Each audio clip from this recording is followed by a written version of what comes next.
A Hit Print Ferrojet para fazer perguntas pro Direction Surfwear apresenta Peterson foca em água salgada nas veias.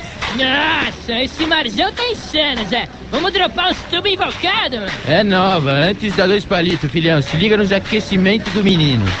Nossa, eu não sei como você consegue, Zé. Dá um pulo, fazer uma flexão de braço e depois uma abdominal na sequência, meu. Uhul! O cara é mó engraçado. E aí, Foca, vamos pegar essas direitas no backside, trabalhar a espuma, subir no lip e mandar umas batidas vertical? As ondas tão grandinhas, hein, Zé? É nova, 2 metrão honesto. Xiii, tá entrando esse ar de norte que vem junto com o do sudoeste. O vento tá contra. Hoje essa água tá meio salgada demais, ó. Acho que eu não vou surfar. Eu também não, filhão. O principal do meu treino de aquecimento é carregar a prancha até a praia. E eu boto uns pesos de 3 kW nessa monoquilha. Uhul, essa monoquilha é mó engraçada. Ó o cara! Meu, os melhores momentos como surfista até hoje foram na areia, maluco.